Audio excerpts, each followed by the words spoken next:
हम लोग आज इंडियन पॉलिटी का सिलेबस देखते हैं।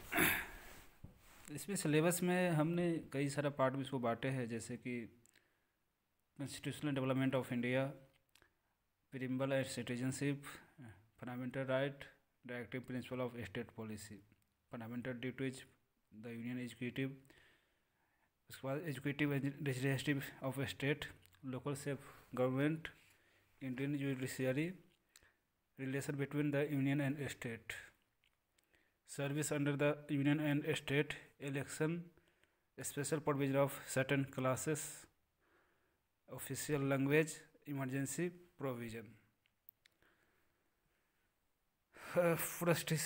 procedure of the amendment of Indian Constitution and Jammu Kashmir Indian Constitution and the 8th clause।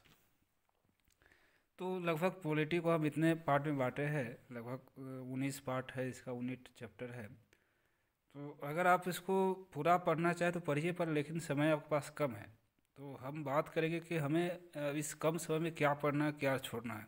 यानी कि अगर सारा पढ़ेंगे तो ठीक है, अच्छी बात है, पढ़ लीजिए, आपके पास समय है तो। लेकिन अगर आपके पास समय नहीं तो फिर भी हम कुछ इंपॉर्टेंट टॉपिक को पढ़ के जाएंगे। जैसे कि हम बात करें कि भारत का संवैधानिक विकास, यानी कि हम देखें इंडियन हिस्ट्री में कैसे रेगुलेटिंग एक्ट आया, पैक्ट, उसके बाद जो फिक्ट इंडिया एक्ट आया, बाकी 1919 का जो एक्ट आया, चाहे जो भी 1909 का आया, 1935 का आया, 1883 का एक्ट आया। तो ये सब एक्ट को आप देख लीजिएगा थोड़ा थोड़ा ऊपर से। 1935 का एक्ट आया जिसमें से क्या क्या उसमें ऑल इंडिया की बात की गई, तो ये सब एक्ट आप जैसे देख लीजिएगा। बाकी जैसे प्रियम्बल हो गया, प्रियम्बल में हम देखेंगे प्रियम्बल में क्या क्या प्रोविज़न हुआ। एक बार उसमें प्रियम्बल में एक बार जो संशोधन भी किया गया था, जो 1972 में शायद किया गया था। तो एक बार उसका प्रोविज़न जो भी जो वर्ड सेकुलर वगैरह जोड़ा गया था उसको देख लीजिएगा। तो वो 1900 कुछ ऐसे याद नहीं, देख लीजिएगा कौन में ऐड किया गया है, उसको देख लीजिएगा। तो प्रियम्बल में जो जो वर्ड जो ऐड किया गया, जैसे सेकुलरिज्म हो गया, सोशलिज्म हो गया, इस वर्ड जो ऐड किया गया उसको आप देख लीजिएगा। फिर प्रियम्बल में जो कुछ कुछ इंपॉर्टेंट वर्ड है उसको आप देख लीजिएगा। और उसके बाद आपको जैसे कि मूल अधिकार बात करें, फंडामेंटल राइट, तो फंडामेंटल राइट तो बहुत ही इंपॉर्टेंट है, पर अगर आप चाहें तो यानी 12 से लेकर यानी कि 12 से लेकर 32 आर्टिकल तक आप इसको देख लें, क्योंकि फंडामेंटल राइट हर इंपॉर्टेंट एग्जाम में हर जगह उसमें याद है। फिर भी आपको जैसे कि आर्टिकल 12-13 में जैसे स्टेट का जो डिफिनीसन दिया गया है, फिर आप देखिए कि 14 में 15, 16, 17, यानी कि जो 15, 16, 17, 19 तक जो आर्टिकल यानी 32 तक, वो सब एक एक आर्टिकल को आप देख लीजिएगा ऊपर भी, क्योंकि ये इससे क्वेश्चन एग्जाम में आना तय है लगभग। अब directive principle of state policy है, जिसमें से आपको आर्टिकल 36 हो, मतलब 36 हो गया, 40 हो गया, जैसे पंचायती राज की बात की गई है। फिर 44 नंबर जो आर्टिकल है, जो यानी कि सबको बराबरी की बात किया गया है। फिर आर्टिकल नंबर 50 से 51 यानी 51 आप आर्टिकल को आप देख लीजिएगा। तो ये इंपॉर्टेंट है। फिर आपके पास मूल कर्तव्य है, फंडामेंटल ड्यूटीज है, जो 51A में या क में जिसकी प्रोविज़न किया गया है। फिर जैसे अब संघीय कार्यपालिका की बात किया गया, जिसमें राष्ट्रपति हो गया। जो राष्ट्रपति का देख लीजिएगा, उसका प्रोविज़न क्या है कि राष्ट्रपति का चुनाव कैसे होता है, कौन कौन लोग उसमें भाग लेता है, और उस पर महाभियोग वगैरह कैसे चलाया जाता है, यानी कि उस पर जो इसको इम्पीचमेंट कैसे लाया जाता है।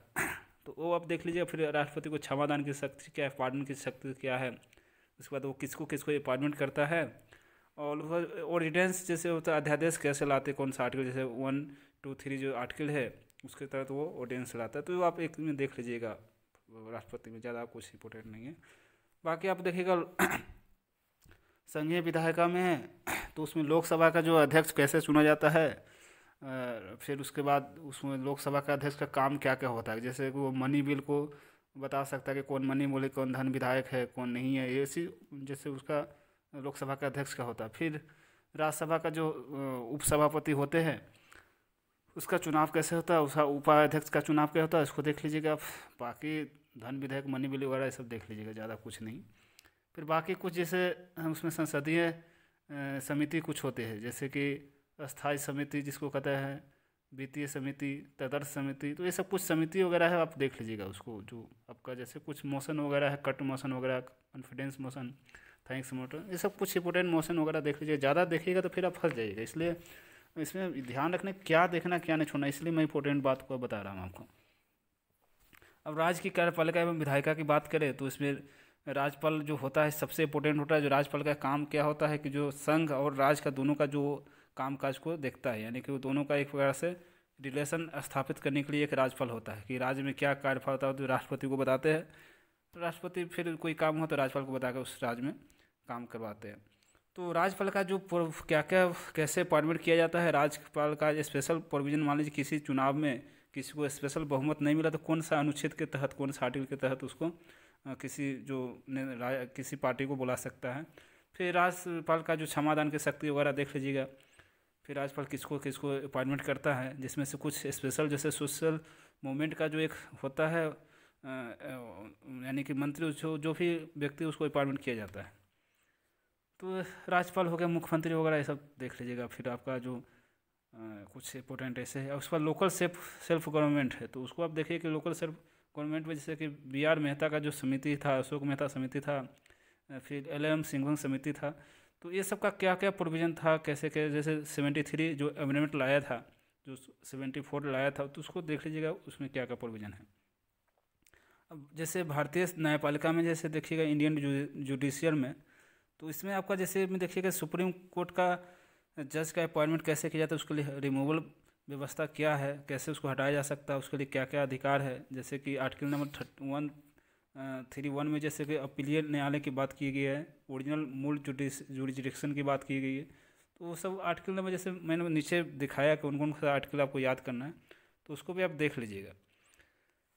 तो ये सब ओवरव्यू मोटा मोटी है। जैसे कि इलेक्शन कमीशन का आर्टिकल 324 हो गया, 326 हो गया, ये आप देख लीजिएगा। तो उसके बाद ये सब ज़्यादा कुछ है नहीं। अब रिलेशन बिटवीन संघ और राज्य के बीच क्या क्या रिलेशन है, जैसे कि वित्त आयोग का चर्चा किया गया 280 आर्टिकल में, यानी कि 280 में, फिर 263 में जो क्षेत्रीय मतलब संघ क्या मतलब कि स्पेशल राज्य और संघ के बीच संबंध की बात की गई है। तो ये सब कुछ इंपॉर्टेंट आप देख लीजिएगा, बाकी ज़्यादा कुछ नहीं है। बाकी मैंने नीचे लिख दिया कि जैसे आर्टिकल नंबर जैसे मैंने बताया कि 1, 11, 12, 32, 12 से 32, 36, 40, इस इंपॉर्टेंट आर्टिकल को आप देख लीजिएगा। अगर आप इतना भी देख लीजिएगा तो एग्जाम में अगर जाइएगा आप तो फिर आपको दिक्कत नहीं होगा। ये जो मैंने आर्टिकल इंपॉर्टेंट आर्टिकल नीचे लिखे उसको देख लीजिएगा। फिर कुछ जैसे शेड्यूल हो गया, पार्ट्स हो गया, तो जैसे मूल जो अधिकार है उसके पार्ट 3 में व्याख्या किया गया आर्टिकल 12 से 35, तो इसको देख लीजिएगा। फंडामेंटल ड्यूटीज है जो 51A में आर्टिकल में दिया गया है, जो कि पार्ट क्या है 4 के यानी कि ए में दिया गया है। तो ये सब इंपॉर्टेंट आप देख लीजिए, बाकी ज़्यादा कुछ है नहीं। बाकी कोई आपको कोई किसी टॉपिक पर कोई यानी कि मुझसे कोई सहायता चाहिए तो आप बोल सकते हैं। और ठीक है, आज के लिए हम इतना ही रखते हैं, बाकी हम नेक्स्ट क्लास में बात करते फिर देखते हैं।